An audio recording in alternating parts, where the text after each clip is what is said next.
We're gonna go over this buyer estimated closing cost and right. I made this.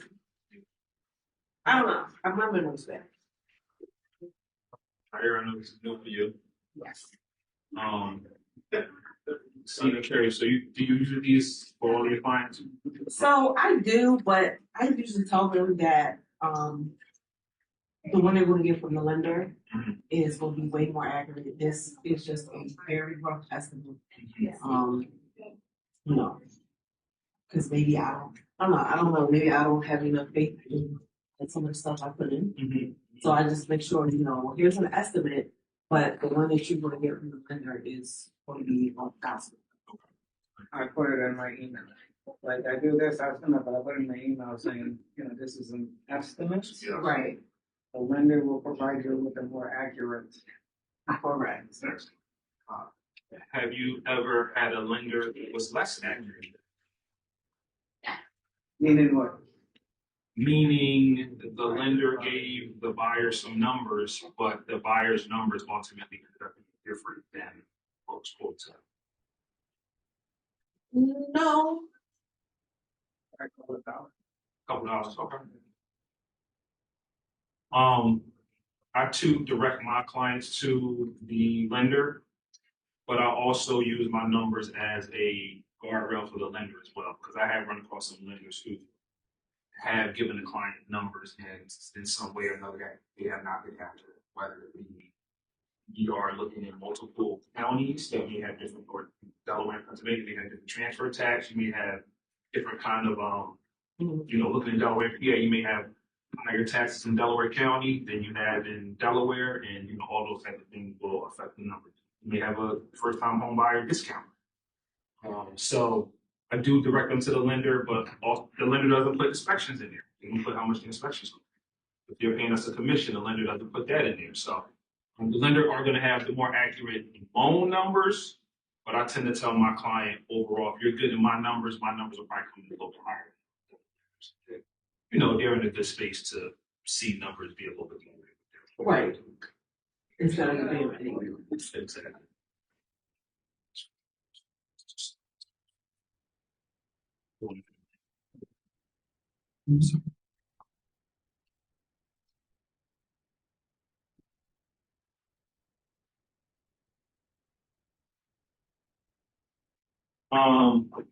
And then what about if you don't have a lender yet? So if you talk to a new buyer, and they say you give them the numbers first, and then you can. All right, guys. I'll do that first if they don't have a lender. Yeah, I do mine first. Yeah. They need to find a lender. Okay. That's fair. Yeah, everybody has different process flow. Pick me on this camera. Oh. I didn't know I was on camera now. It's all right. You want me to record you?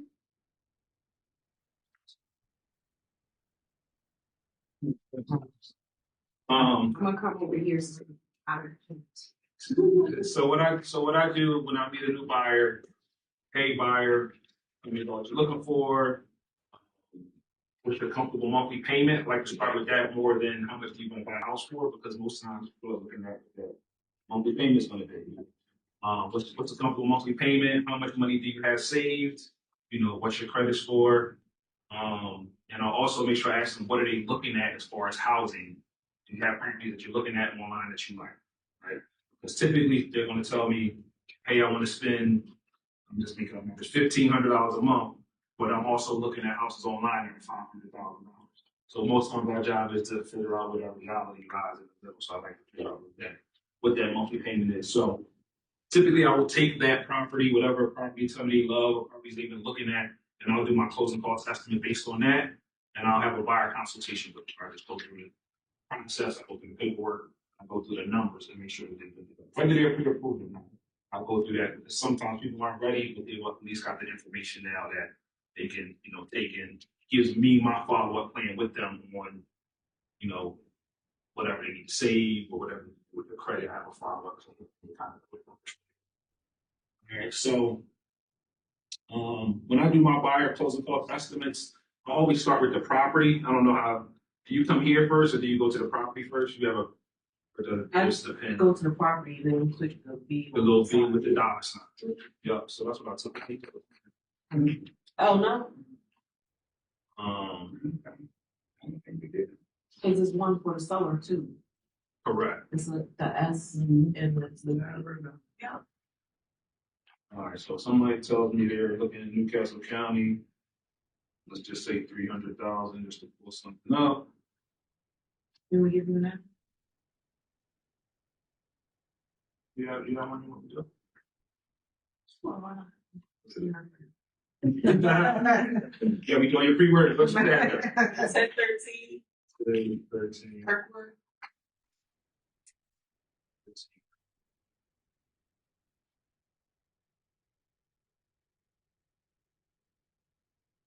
So you said I go here to this B and a dollar sign. The benefit of doing it that way is it pulls all the property information automatically, and then it's just a matter of you putting the numbers in there.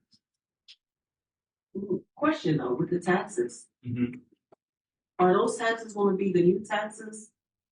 Or, That's an excellent question. because you know how everything kind of got bumped It's on with, updated. right? Mm-hmm. I would say on this buyer side, I probably would just double check. Okay. I know when I put listings in now, it's asking me, do you want to update the tags? Oh, okay. So I've seen that be updated, but I'm not really sure when or how it's updated on the buyer side. Okay. You would recommend Yeah, going to parcel search. Partial search, yeah, you may have to update that. It's 1164. Let's see what comes up. Some more seats over here.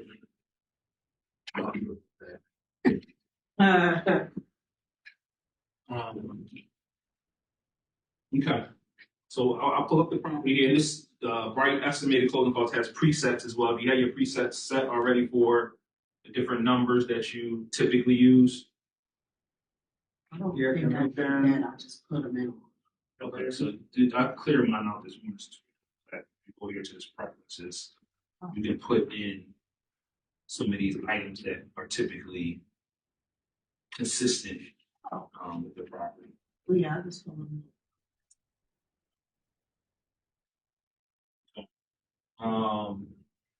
Olivia, jump in there anytime you want. I know last time you were a big help Yeah.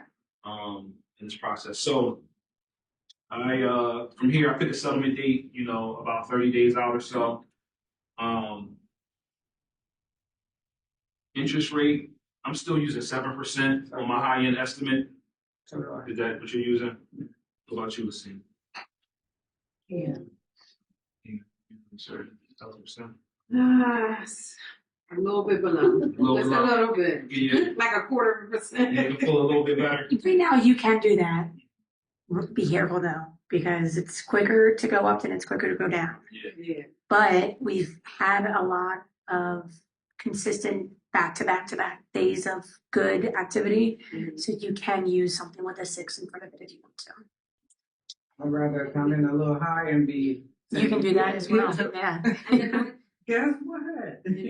In all fairness, most of my clients, when I'm doing this sheet for them, they're already pre-approved because that's most of our actual step. But And you get I like it. you. I get it from the loan officer. Like, what number should I use? And a lot of them will say 675 or 7. But Yeah. 675 has been the common number. Even when it drops, they're like, "Don't put it in there yet." Yeah. Very cautious. And I tend to tell if the buyer has additional questions, I've been seeing 6 point whatever, I tend to tell them the same thing. Hey, I like to err on the side of caution, put it a little bit higher. Also, because your rate does not lock in until you go into contract. So it could be 6 point whatever today, and then Olivia said, you look up next week and it's back up again. So I try to just tend to be a little bit higher. Even if the lender gives us numbers, I still put maybe a little quarter% on there, just in case. So just doubling back to the taxes, it looks like it's pulling on updated ones. It is.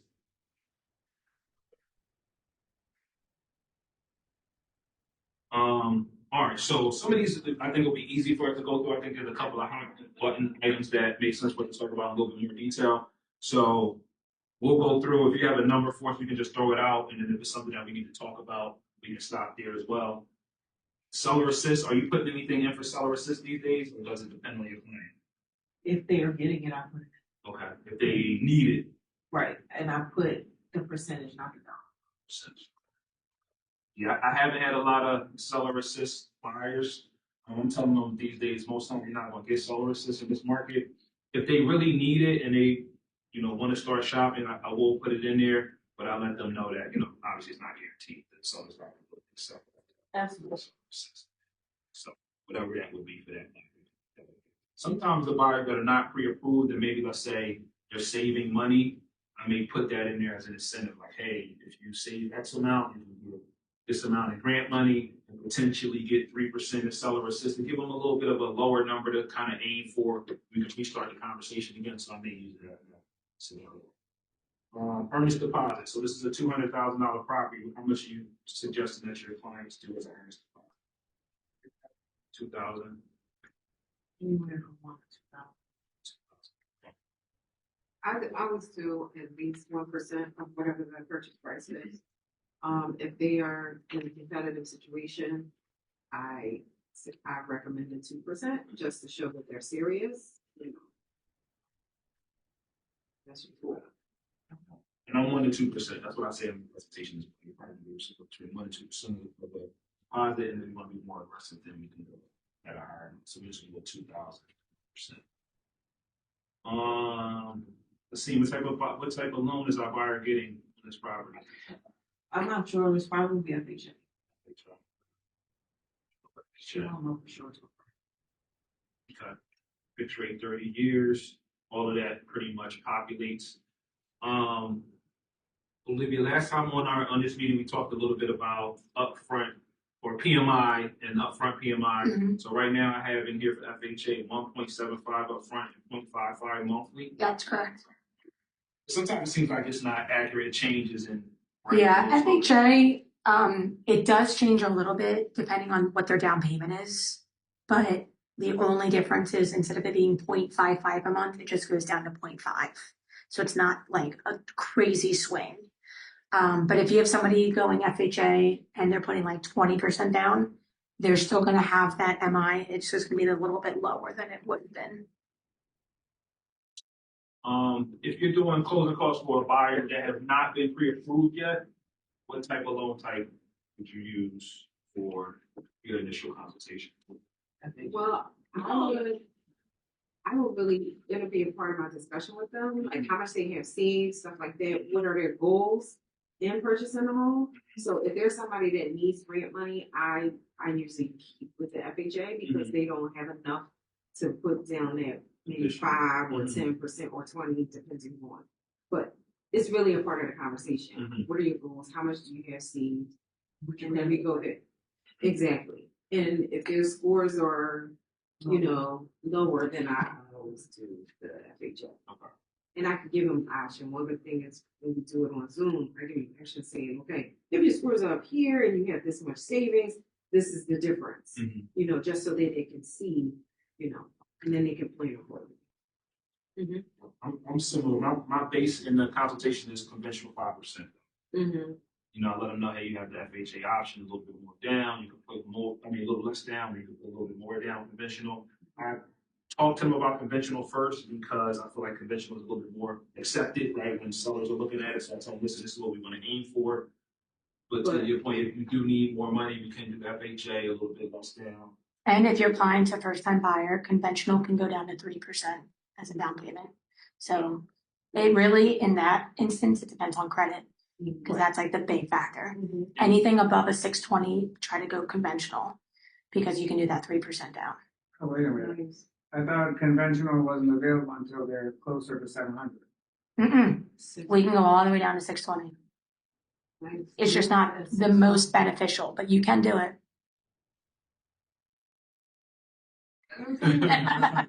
That's how we got Yeah. We got on camera.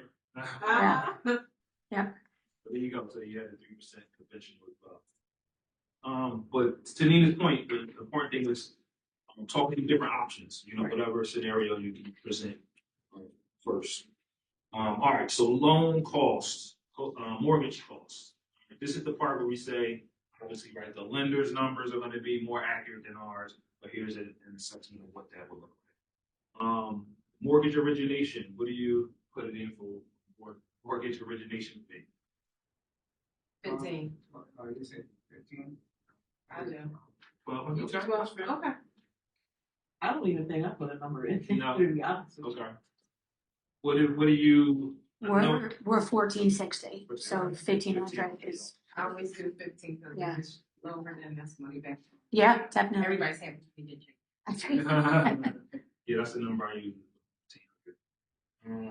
Appraisal. I changed mine in our last meeting. I had a number, and then based on the feedback in the last meeting, I changed my number. So what are you putting in for appraisal? What you put down? I put 7. 700. Okay. How much? 600, 900. Okay. Yeah. Isn't I it put 650. like really based on the size of the property? It's Yeah. based on a lot of different. Yes. Size of the property, number of units. Purchase price, number of units, yeah, it's a big one. Yeah, so this one is at 200, it's maybe 1,000 square feet. So it's maybe 5.5. 550. Yeah. Okay. So in my standard form, I put 600 as a number. You know, sometimes they're a little lower. If I know somebody's buying multifamily or they're doing rental verification, that's going to be additional fees as well. Yep. On top of that, so we can customize those as needed. So now you use 600? I use 600 now. Okay. All right. And I was at 500 before I the last class. So Okay. I had some takeaways. I'll keep mine with 7. And that's 550 from last experience. Well, even But I seven think- though is not bad because they'll be getting money back, so Right, that's right. fine. And I had Or I somebody might to short pay change 7. somewhere else.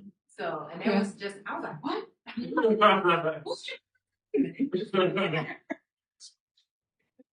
Credit report.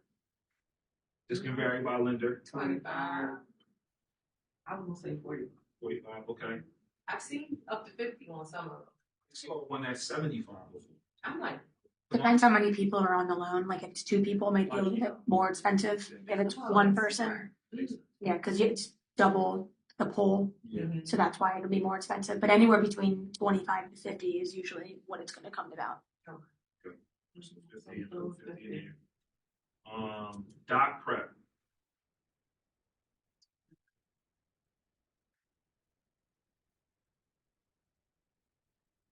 That's what, yeah. 800. Okay. I'm at 250 for doc prep. Depends on title. We don't charge a doc prep fee. Yeah, I don't have So- anything. Yeah, depends on the title company you guys use. So I'm gonna say Oh, is that what that is for? For the title company? underwriting fee. This varies by lender as well. Mhm. Yeah, I've been leaving those leave blank. numbers in it, but I don't know what. That's not one of the numbers. We do 150. 150? Mhm. Okay. I typically have 300 in there for my. Flood certify you're not in a flood zone. That's $5. cheap, but I've seen it high. It's cheap, yeah. It's cheap, but I've seen Not that it cheap. high. 15 bucks. Yeah, 15 is typically a good amount. Okay.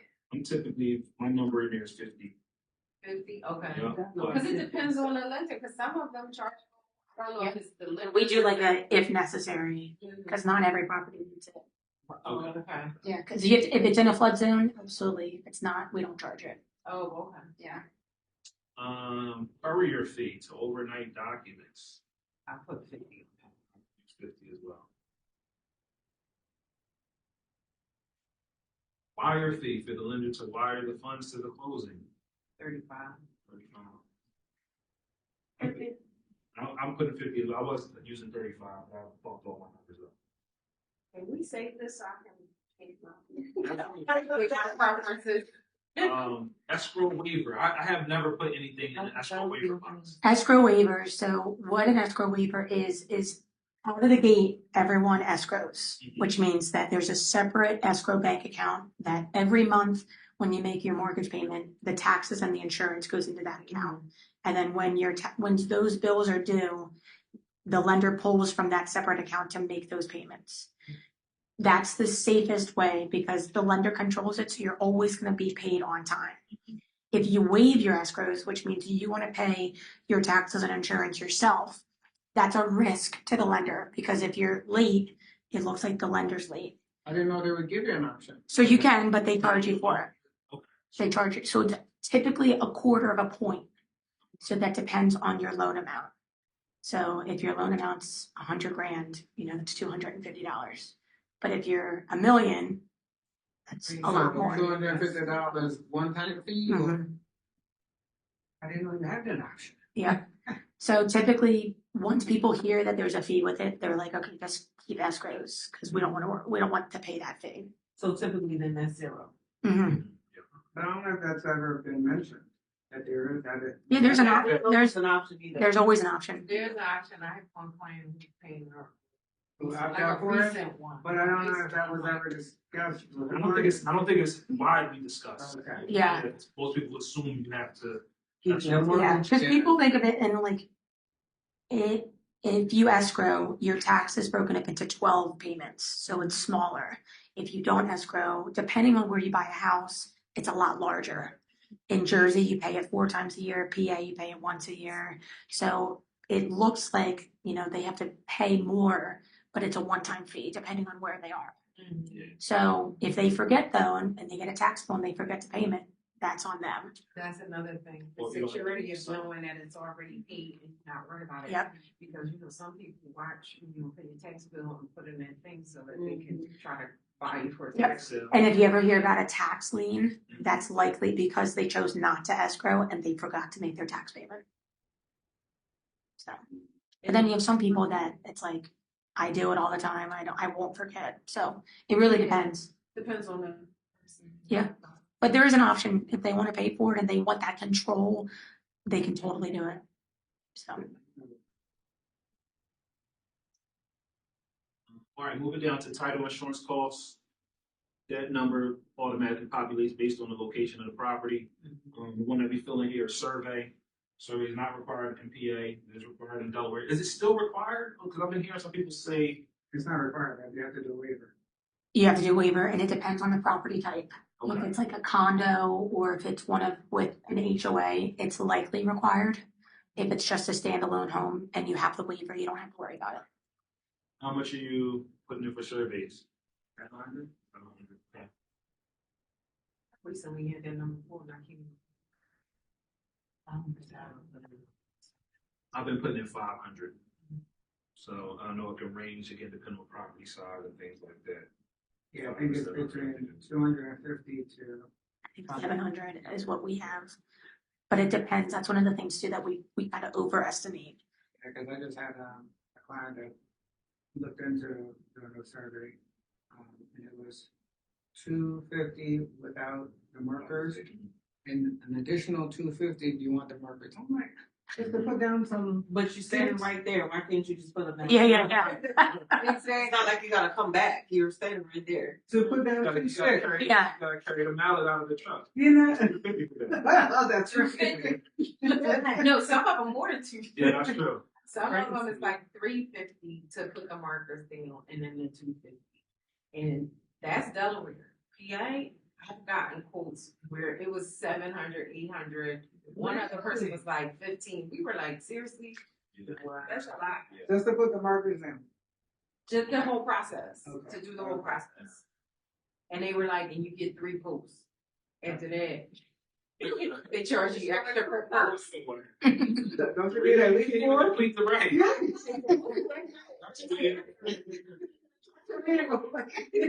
That's crazy. Gotta figure out where you're Listen, that's probably how they get their extra little money. Like, That okay, is I crazy. need an extra post, then I get you. That's crazy. Yeah, somebody needs to bring that. That's a lawsuit right there. If they do it for everybody, it's Put you there, make it a square anyway, right? It should be. Need to. but it depends, because some properties are not perfectly Well, that's true. like a square. Well, The most, whole thing. well, most have, yes. Four corner markers most times.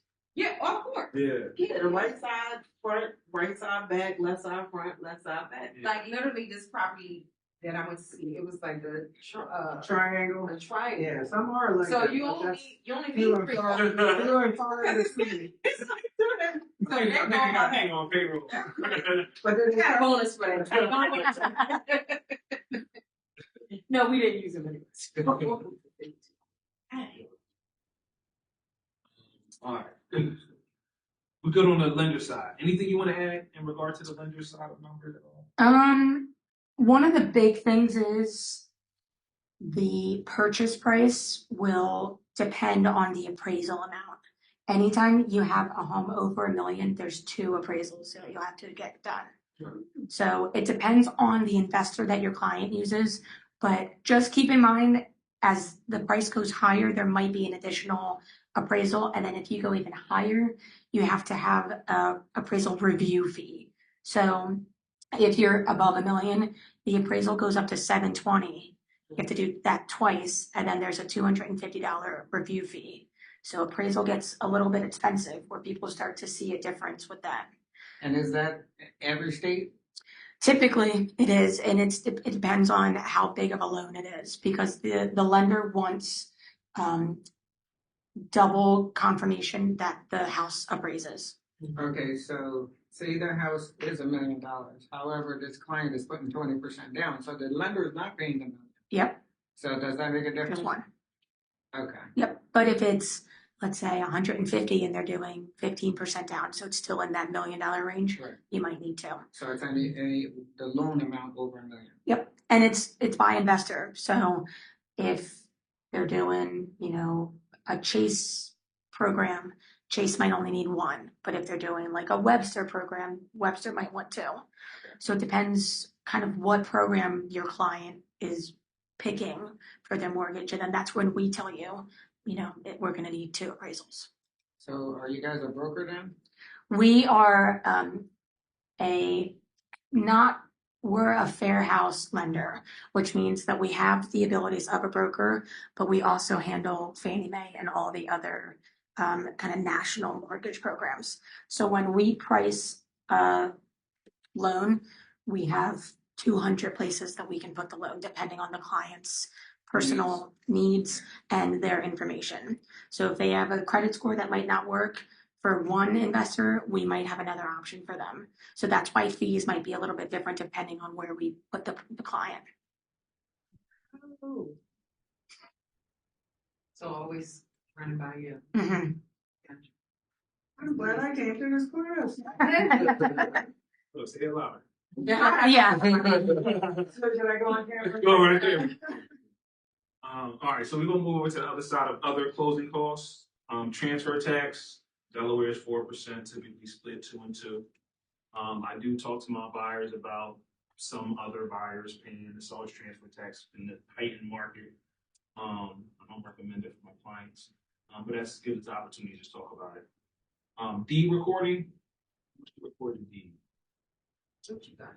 This is not the number I typically use. Did that It's populate like on 150, something like that. Right? This one populated, I think, from what they had in the success before. It depends on the location of the house. Yeah, So I think that's it. 150, it's like 150. Yeah, I had 200. I think it's 150 something. And there's usually 2. There's one for the deed and there's one for the mortgage. Yeah, so that was next. Deed Yeah. and mortgage recording. Yeah, I think I'm doing 150, 150. On those 2. I'm doing 2 and 2. 2 and 2. I want you. Notary.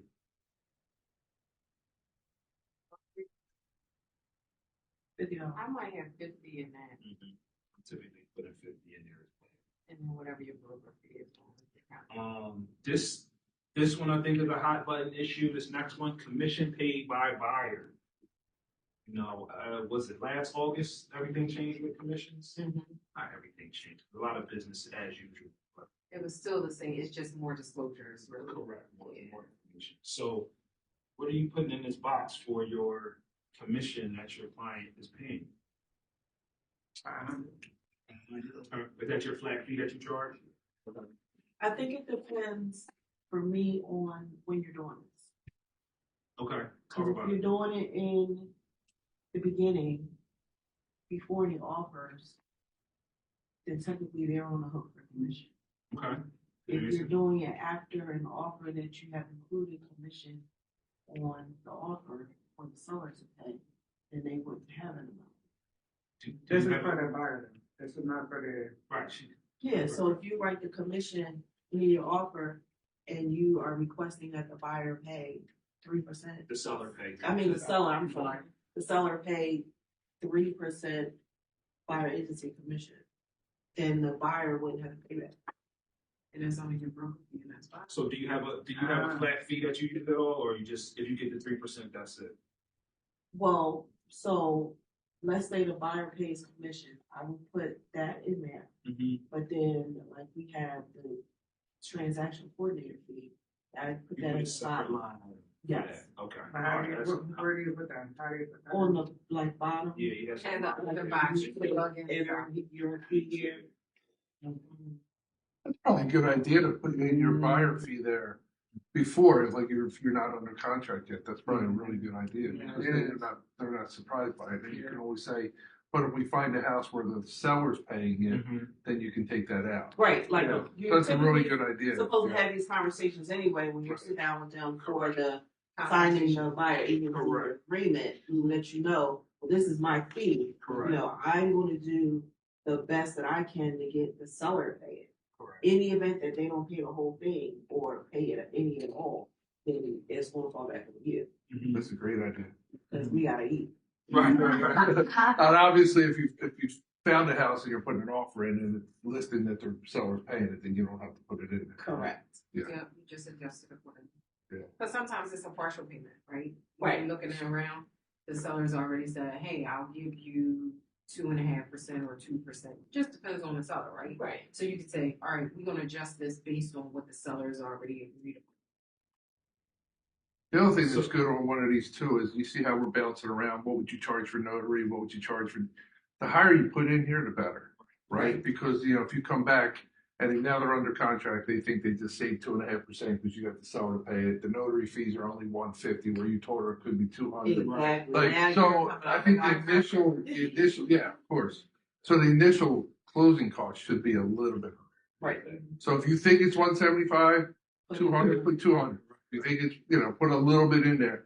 And then you always come back and say, look, I just saved you some money. It's like when we go to settlement, right? I have a settlement and the buyer needs $9,000 for closing, right? Well, I tell him to bring 10, he walks out with 1,000, he thinks he made $1,000, right? So it's all that percentage. So yeah. So it always works out, especially with closing costs too.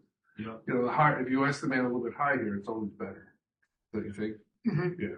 So since August 24th, how many transactions, or have we done any transactions where the seller paid no commission?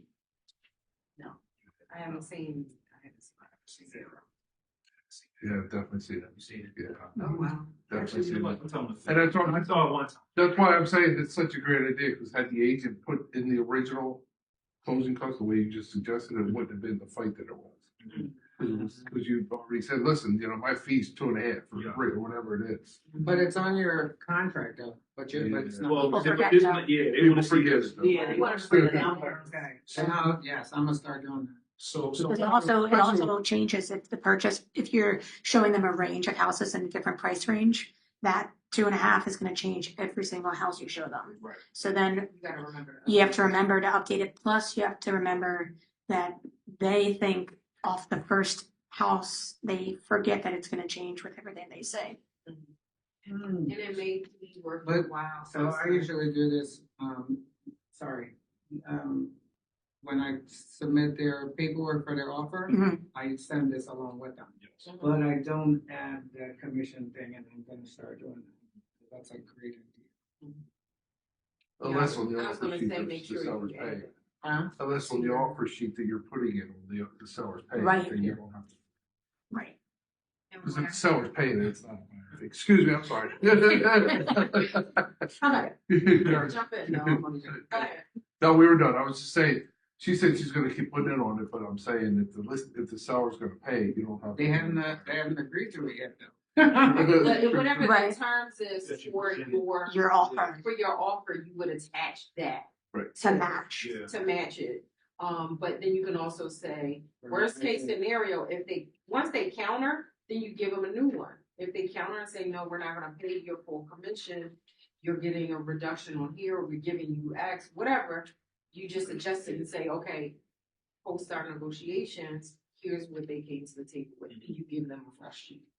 And Because you can also- save all of these in here, and you, Yeah, it's, you can. in that way you can just go back in and just make the edit. Right. Don't forget to save it. And if the listing side is nervous about borrowers' like strength, you can show them, you know, they're prepared to pay this if we can't come to an agreement.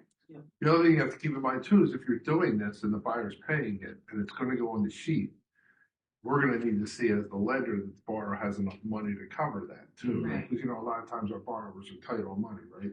So now we're putting an extra 2.5%, 3% on to their closing costs. So if you're putting it on there, keep in mind from a lender's perspective, we're gonna wanna make sure that they have sufficient funds for settlement. Oh, yeah. So the buyer fee's on there. Just make sure. Yeah. So typically what I put in that box before August 2024, it was just my flat fee, Yeah. $3.99. So that would be in that box. I do like it on another line item, you know, to separate it out. The secondary is not commission. It says commission paid by buyer. It is a commission. Yeah, so it is a thing based on the board. It's supposed to be called a commission, additional commission. So even like the TCPs?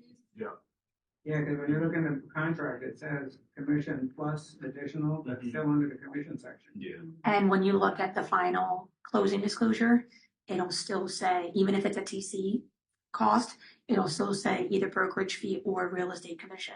So you have to make sure your client knows that's not going to you, that's going to somebody else, because they might think you're double dipping if you're doing your percentage plus an additional fee on top of that. Right, Well, I don't know, it's a broker fee. That's it. Yeah, it's a broker fee. right. It's just all about labeling. Yeah. Yeah. So I talk to my clients about the range. Hey, client, if the seller pays 0, you'll be paying 3% plus $3.99. I give them that number. I tell them, in practice though, I see sellers typically pay somewhere between 2% and 3%, and then you would pay the difference. So what I put in my sheet now is 0.5%. I calculate it out plus $3.99. This is what I see in practice most times, that you'll pay this dollar amount. And I tell them, hey, when we put an offer in, put it in with the terms that we ask. Just like Nina said, if they come back with a different number, you know, be prepared that you may pay more up to this 3%, but you'll know that before we go into contract. So I have gone up there. I don't do the whole 3% there because I don't really see that most times in practice. But I do put 0.5% plus $3.99. Typically, that's what I'm seeing. Pull it back and so it's not about 0.5%. I've seen it a lot where you put in the full 3 there if it's FISBA. So you're representing the buyer, and obviously it's for sale by owner, there's no other side. So I've seen them put the full 3% in there, so that. And the good news, like everybody said, we can just customize these. So if a certain client, you know, they're looking at a certain property, maybe sellers aren't getting commission or certain type of investor or things like that, so we can adjust those. So 0.5%, half of 200,000 is what's that? $1,000. Put 13 in this box and put 13.99. Okay. Homeowners insurance. This is another one that varies a lot based on property, things like that. What would you say? Looking at $200,000 property. Is this an in-unit, a row home, a detached? Which one is it? I think it's Roll home. if it's a row home, the insurance is cheaper that I've seen with my clients when they're doing a townhome. How much did you say? I would do anywhere, it depends when I credit to, but you know, credit. What's the sale price? So $199. 1,200. 12 to 15. Yeah. 15. Hundred total. Yeah. I didn't leave it out. Yeah. 15. And that's something too, when you're talking to your client, they have 100% responsibility of getting their own insurance. Right. So it's on them. If they want to get it cheaper, it's totally on them to do that. And it might be great because it may go be 1,000, right? Right. Here's another perfect example of shoot high. Right. You know, just put it in there. And look, call your insurance agent. Do you have car insurance? Yes. Call your agent, see how much you would Get a charge. bundle. Yeah. Exactly. Home warranty. Are you putting this in there for your buyer's fees? I recommend home warranties for all my first time home buyers. So I will put a number in here and then I'll say, if you don't want it, we can take this off. But here, for this type of home, this is how much the warranty will cost. in this range, and I'll give them the highest one, like the best, the Cadillac version of the policy, and plug it in. If they have the money, if they're short, if they're saying like it's between that figure there, I would just say we can take it off, and then you can buy it later and pay it like on a monthly basis where you're not coming all out at one time. How much? 8. 800. Do that much these days, huh? Their prices are up on those too. Yeah, but the Romans are cheaper. Yeah. But they give like different options, so you can have like. Yeah, you can get a silver, gold, platinum, land. Yeah, you can get a $500 one, but that one's not as robust, and I wanna make sure, for me, is get the best coverage for my client. Correct. Because, especially, I do with a lot of first time home buyers, they don't, I don't want them having that expense the first Yeah, year, of course. if possible. Home inspection fee. That one, I round up to 800 for all the home inspections. Total. Yeah, so Okay. it's like 150, 150. So 500 home inspection, 150 termite, 150 right now. I And did it might be six- a little- I changed mine to 680. For home Home inspection. inspection. alone? Yes, because I had it at 500 and found out that the prices went up. And Oh, wow. yes, 680. I mean, it depends on the property. And it depends on the. This was Perspective. this was right maybe, but this was a What row inspection home. company was that? It was a row home in Wilmington, 155,000 dollars. And the home inspection was a lot higher than what I had initially told them. What company was that? Right. I'm Was not somebody gonna- they I will chose? not disclose. We should probably know that. Was it a company you used before, or was it Dale? Yes, Okay. but only to Their find prices out went that, yes, the prices went up and then, Now, I know, and I've already put my client that it was gonna be about 500 for the, inspection, about 150 for the, termite, yeah. And, Termites I went think up too? termite I was don't remember, but I know- 120, and radon went up to 150.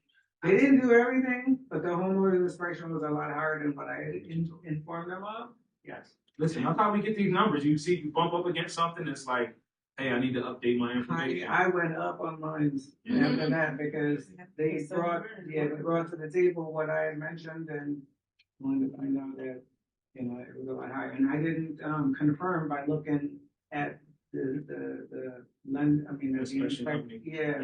new website or their new pricing. Mhm. I always call them, how much is it? So that brings up a good point too, like Liv and I probably won't put a lot of those things in our closing costs. Yeah, So that's a what. lot of times your buyer's gonna say, why are you so much higher than the lender? Right.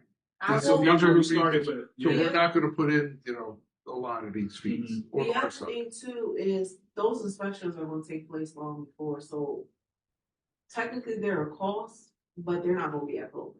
But it's Here's still the thing, doing it's that. just to educate the client, Prepaid, yeah, just to educate your client. That's true, I guess it's. This is to educate them. So, Give yeah. them the paperwork. No, hey, this is, These I are tell some them of the how much things you need to that- take it off the market. Yeah. You're gonna pay for your inspections and your appraisal, and then this is the balance that you need. And it does break it It down. break it out. on the sheet. If I you mean, put it, the good if you part put is- prepaid or unpaid, I think that's really good. Yeah, they Yeah, said and then let you drop them. Yeah, the good part about it is they can control it by not doing it. However, if they do it, they have an idea as to how much the cost would be. Okay, water and septic, I typically don't put those on the regular one unless I know it's on well or septic, Yeah, that's and the, then we add those in. Yeah, we don't have time. So what's your idea about the attorney fee? I typically use 450. The attorney I use typically is around that amount. Because attorneys have all these other fees that, Well, those other fees come up under this title, it should be covered under this title insurance section. I don't have I've seen an attorney that charges 13. 1,300. Yeah. Well, Was you that gotta, including their title? So I wasn't sure if that included all the other. what attorney was that? you gotta get some. You're gonna have a know this by the end. Yeah, find out what's going on. And I'm gonna go back and look at that attorney fee. 'Cause Yeah. it was, That's I mean, it was, I guess because they had to travel for the but their fee was high. Yeah, So somebody Wow. with I mean- not multiple officers. there you go. Mhm. So that's another good point though. When you go to your closings, go back and double check these fees on the back end. Mm-hmm. I do check when I get the CD from the attorney. I do check and I see. do, and hey, that's where- why I said, why are these fees so high? You know? Yeah, Mm-hmm. maybe listen. Get a new lender. I mean, a new attorney. No attorney. A new attorney. So yeah, I use 450, but whatever your lender charges, you know, or the ballpark you want to be in, I would definitely use that. You can put other fees down here, capitalization fund, association monthly payment, that'll be filled automatically based on the property. Any other fees that you put down in this additional fees section here? If they're trying to be aggressive on an offer, I use that section as well. So say for instance, if they are saying, all right, I'm going to take, and pay 2% or a percentage of your closing costs, Mr. Seller, or Mr. Sellers, yeah. So Okay. that I don't have to worry about competing with the next person that's putting in the offer. So I use that by, Use that by- for those, for those That's a good item. Will the condo moving fee automatically populate or no? Yes, if there's one that applies to that property. Okay. The only thing I've noticed is sometimes the capitalization doesn't come up. Okay. So if I know it, like if it's in the listing details or on the seller's disclosure, I'll just go there and pop it in. And just in case it's not, it doesn't populate, because sometimes. Sometimes the listing, the agent doesn't put it in there. That's for the probably what it listing. is, yeah. Yeah. Sometimes too, if you're closing September 15th and there's an HOA, Mhm. sometimes it won't give you, you know how you, so you have to reimburse, the seller paid the whole month, right? You So you have to gotta pay the prorate fifth, sometimes I've seen the prorations not show up for the HOA fees. Okay. And a lot of HOAs collect that first month too. Mhm. So they'll collect October's Mhm. and the rest, and then you'll reimburse the seller. So just, if you're doing an HOA, just make sure you're reimbursing and the HOA fees are in there too. And I think that's. They do have, yeah, they do have it down in this. Did it section. come in? Sometimes it It doesn't. should populate, but to Nina's point, if it doesn't populate, it won't populate down here either. And you just multiply, divide it by how many days it is and multiply it and populate the number, just do the math. So that doesn't populate, that doesn't calculate, so okay, say those numbers in the top, would that part calculate? Yes, let's.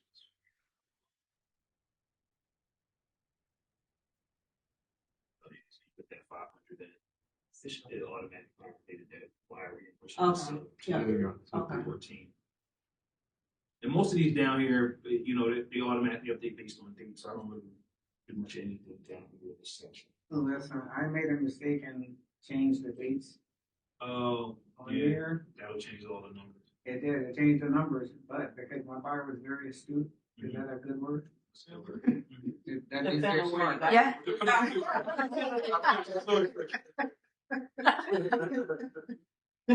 She was like, Harry, what do you mean my taxes? You know, I thought taxes were only going, and I said, I didn't realize that. Cause I was going based on the date for closing. Also, I was trying to match it to the date of closing. I realized that the system goes by the tax dates. When the taxes are due. Yes, But you put the closing date up there, I did, but I was being you smart. was over You over, yeah. Yes, overkill. I was trying to be too smart. Does it show prepaid interest up there? Yes. Yeah. Okay, good. That's one thing to keep an eye on when you're picking a closing date. Yes. Closer to the end of the month, the cheaper that will be. Yes. Especially if they're financially challenged, I always try to give them just a few days. Can you scroll up? So, Can you scroll up to? One thing the other thing that I always have a problem with is see how it says cash to close, and then the bottom line is everyone's eye always goes to the bottom line, so they think this is all they need for settlement. I was. If they haven't paid, so you got to make sure when you're talking to them that they know that's the actual number. Because you're always trained, just look at the bottom line, right? So they're like, oh, I only need 18,000. You go to tell me I needed 18,000, but now I'm telling you I need 23. yeah. Or you're saying, well, we thought you prepaid some of these things, you thought you put the deposit in. So especially initially when you're talking to them, because you know when you're looking at a receipt, anything you're looking at, you always look at the bottom line, right? The bottom line. But in this form, it's not really the bottom line. It's up. You can see it on the side there too. So yeah, so I do make sure I explain this to the clients. Hey, this is your total. And I stop there. This is your total amount you need to close, $24,000. How's that number sound to you? Then I'll wait and hear what they have to say. Uncomfortable sign. Yeah. And then when you pay for your appraisal, you pay for your home inspection, you pay for those things, then you're gonna only You need. give up $2,000 for your earnest deposit, take the house off the market. You're gonna have your prepaid. This is a little higher, but then I kept something extra in there. But I break that down: inspections, appraisal. I think the attorney fee is included in there. It's not prepaid. And then at closing, you'll bring a check for the difference of $19,000. However, your total amount that you need is $24,000. You're comfortable with that number, right? No. All right. Listen, All right, that's- it does do that. So all I got is $5,000, but I'm trying to get the first time homeowner. And then I do the same thing with the monthly payment. You know, we can go to how it breaks down. I do talk to my clients about mortgage insurance and, you know, how it can come off, and if you pay a little more aggressively, you can expedite that process. You will find, excuse me, you will find too that this system, that mortgage insurance is a lot higher than, so our mortgage insurance is tiered, right? So if you have an 800 credit score, you're gonna pay less mortgage insurance than somebody with a 680 or a 640, right? So you can tell them when you're getting on this, look, this is just my estimate of what the mortgage insurance could be. You know, call Liv or call Bruce and find out exactly what it's gonna be per month. And how often do you get a 800 credit score? We get them. Yeah, we get them. Yeah, definitely. Yeah. Yeah, we also get the 640s and the 620s. So yeah. Five. Everybody. Everybody. Yeah. That's who I talk to. The 640s We talked to and the them, we talked to them 680s. all. 800, I can't find those.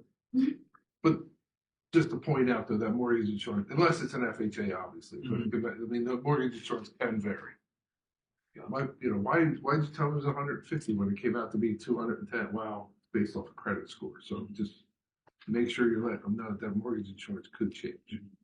And that's It's the just point an also when you estimate. take this, and then once they do get approved, or you get the document from the lender, and go back and review it and compare, make sure that, you know, your numbers aren't higher than the lender's numbers. My numbers are higher than the lender's numbers, I'm happy. If they're not higher than the lender's numbers, I'm not this. And I started doing this early on in my career because I came to a closing way before I was doing numbers for my clients, and my client needed $7,000 more than she thought she needed because the lender missed something or forgot something. So I'm sitting at the table with her, making calls to figure out where she can come up with $7,000. And at that time, I would never go to a closing again and not understand all of the numbers that they need. So I think it's important. And it helps educate your buyers, even if they're not ready. They can at least walk away and know, hey, if I'm buying something $200,000 with the FHA loan, I'm going to need $24,000, and my payment's going to be $2,200, $2,100 a month. And then you can, let them know, hey, we have access to these grants. Think about this, think about that, and how much do you have saved now? I have 10,000. How long is it going to take to save another 10, 12,000? And that gives me my follow-up plan for buyers that are not ready to buy just yet. I have something clear cut to call and talk to them about when I'm going forward. So that's my story. That's good. I like your numbers too, so don't forget Say, to yeah, pay you say that this right PDF. I can never ask my mom. And Ray, you just email me that. I'm gonna need that in a couple of hours. Yes. It's gonna